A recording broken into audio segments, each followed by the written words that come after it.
Oi, gente! E aí, tudo bem com vocês? Sejam todos muito bem-vindos ao canal Casa de Repouso Modelo. Eu me chamo Roberta, criei esse canal para a gente falar mais sobre o mundo das casas de repouso, trazer mais informação sobre esse mundo, mais conhecimento, diminuir preconceito também, para que as pessoas saibam de verdade como que é a realidade de uma instituição. Então, se você, esse canal aqui ele é voltado para quem já tem a sua casa de repouso e tem aí várias dúvidas, que isso é normal e não tem muitas vezes com quem trocar informação. Então, aqui tem bastante conteúdo, né? Não quer dizer que tudo que eu falo aqui é 100% real, 100% real não, 100% certo, às vezes são muitas coisas da minha vivência, da minha experiência, né? E que isso pode te ajudar de alguma forma também. É um canal voltado para quem deseja abrir a sua casa de repouso, mas não faz ideia por onde começa. Então tem muita informação de como faz, burocrática, documentos, obrigatoriedades. E também um canal voltado para quem tem curiosidade para saber como que funciona o mundo aí das ILPIs, tá bom? Se você não é inscrito nesse canal aqui, você se inscreva, deixa sua pergunta, seu comentário, curte os vídeos aí, tá bom? Compartilha também com quem você conhece que possa interessar esse tipo de conteúdo. Se você não me segue lá no meu canal do Instagram, eu também te convido a me seguir por lá. Lá, diferente daqui, tem conteúdo todo dia, @Casa de Repouso Modelo. Beleza? No vídeo de hoje, eu vou falar sobre uma pergunta que chegou para mim esses dias aqui e eu achei interessante trazer, abordar um pouco esse assunto aqui. Uma pessoa veio me perguntar sobre atestado de óbito, né?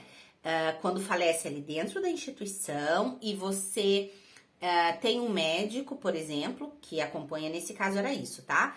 É uma casa de repouso, faleceu um idoso dentro da instituição, a instituição tem um médico, o geriatra que acompanha, solicitou para que fizesse o atestado de óbito e esse médico cobrou R$ 1.500 especificamente nessa situação pelo atestado de óbito. A pessoa ficou em dúvida, veio me perguntar, Roberta, é certo cobrar e tal? Então vamos lá, gente.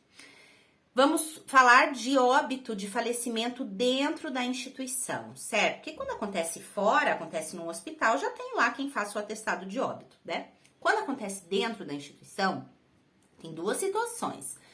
Ou, na verdade, algumas, vamos lá, assim, o idoso ele já pode ser acompanhado por um médico seu, já há alguns anos existe isso, né? É acompanhado por um médico, blá, esse médico vem fazer o atestado de óbito lá, não é o médico da instituição, faz o atestado de óbito, resolve lá entre família e tal. Outra coisa, pode ser pelo SUS. Pelo SUS, você não vai conseguir, dependendo do dia, tá? Não tem como você conseguir o atestado de óbito, tá? Então, às vezes a família conhece algum médico ou a casa.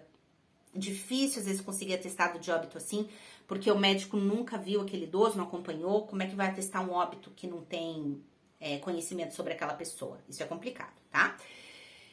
E aí, nesses casos, às vezes, precisa ir pro IML, né? Aí vai pro IML, lá no IML vê a causa da morte e faz o atestado de óbito, tá? E a terceira opção é quando você tem um médico na instituição, que foi o caso dessa pessoa. Então, já tem um médico que acompanha os idosos, então, óbvio que nada mais natural que quando acontecer um falecimento na instituição, esse próprio médico faça o atestado. Mas e aí? Ele pode cobrar o valor, né, pelo atestado? Gente, o médico cobra um valor diferente pelo atestado. Já vi médicos cobrando o valor de uma consulta normal, né? Então, depende de quanto é a consulta do médico, 500, 600, 700 reais, cobra pelo atestado. Mas, normalmente, o valor do atestado de óbito, ele é alto mesmo, tá? Qual é a situação aí? Nesse caso, quem pagou o atestado foi a casa de repouso. E, gente, por isso que quando você vai contratar um prestador de serviço, que no caso o médico geriatra ele é um prestador de serviço para a tua instituição, isso deveria ter sido esclarecido no momento da contratação. Então, qual que é o erro aí? Alguns. Primeiro deles, que não foi falado sobre isso. Então, no momento que você está contratando um médico geriatra para a instituição, você tem que saber. Tá, quando acontece um falecimento, como é que funciona? O senhor faz o atestado? Sim, eu faço. Existe algum custo? Ah, sim, eu cobro tanto. Aí você vai montar o teu contrato de prestação de serviço com esse profissional E ali vai estar descrito no contrato que quando acontece um falecimento, ele vai fazer o atestado de óbito desse idoso, mas ele cobra tanto, ou tanto, de que forma, blá, blá, blá, né? Isso tem que estar claro, né? Porque é óbvio que é o médico que vai fazer o atestado de óbito, mas o médico não falou, a pessoa, a dona da casa ali, achou talvez que isso não fosse ter um custo, tá? E aí, né, aconteceu o que aconteceu lá. Esse é o primeiro erro, de não haver essa comunicação e esse esclarecimento no momento que você está contratando o profissional. Então, você precisa saber. Segundo erro, gente, isso não é algo que tenha que entrar no custo da instituição. O idoso não é seu familiar, isso não condiz com o custo da casa, tá? Isso é um custo da família. Os custos com o falecimento é da família, seja o atestado, seja o enterro, seja o velório, seja... Isso não compete à casa de repouso pagar. Não é custo da instituição. Então, é uma outra coisa que precisa estar muito bem clara. Então, se você conversou com o médico e o médico vai cobrar X quando tiver um falecimento ali dentro, lá no teu contrato de prestação de serviço, tem que estar claro ali. Eu, por exemplo, nunca coloquei isso no meu contrato, você veja, depois aí de tantos anos isso veio na minha cabeça e eu acho que é importantíssimo. Nunca vivi uma situação dessa, vivi muitos falecimentos dentro da minha instituição e nenhum momento passou pela minha cabeça que eu ia custear esse atestado de óbito e nem para os familiares que estavam comigo. Então, assim, morria, eu entrava em contato com o médico vinha, eu repassava o valor, avisava a família e falava, ele cobra tanto pelo atestado de óbito, tá? E nunca vivi uma situação que eu precisasse conversar isso com uma família ou a família achar que isso não caberia para ele, sim para mim, enfim. Então eu nunca coloquei isso no contrato, mas veja que agora nessa situação específica que essa pessoa veio falar comigo, isso passou pela minha cabeça. Eu falei, nossa, isso era algo que, né, vai ter pessoas que vão viver isso, que podem passar por essa situação. Então, coloque isso no seu contrato.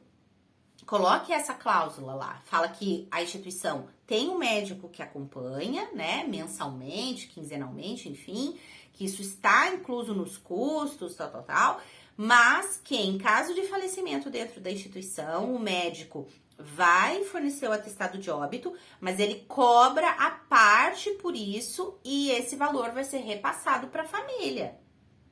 Deixe isso claro e explique isso para a família. Faça a família ler as cláusulas ali mais importantes do contrato, né?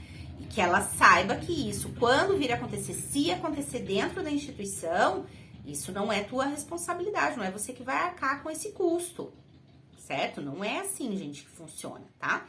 Então, eu achei importante vir fazer um vídeo sobre isso, porque eu não sei quem mais talvez tenha passado ou esteja passando por alguma situação assim, ou nunca tenha pensado nisso. E pode te ajudar, né? A você entender. Então, se você tem um médico aí na instituição e você nunca falou com ele sobre isso, fale com ele sobre isso. Entenda em caso de falecimento como vai ser dentro da instituição.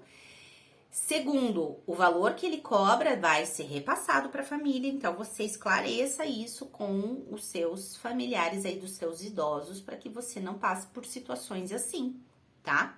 Muito importante, deixe isso muito bem claro. Ok, certo, gente? Então, é sim normal que o médico cobre um valor diferente pelo atestado de óbito. Isso sim é comum, tá? Não é nada que é normal, tá bom? Mas não é a instituição que vai pagar, certo? Então, assim, esclareça isso muito bem para que você não corra risco aí de ter situações constrangedoras ou chatas aí pra frente quando você tiver algum falecimento dentro da instituição, tá bom? Espero que esse vídeo tenha te esclarecido, te ajudado de alguma forma, te direcionado aí, né? Em alguma situação ou vivência que você já tenha tido, te clareie as coisas aí. Se você não é inscrito nesse canal, você se inscreva, deixa aqui seu comentário, sua pergunta, que eu sempre faço o possível para responder todo mundo. E a gente se vê no próximo vídeo. Até!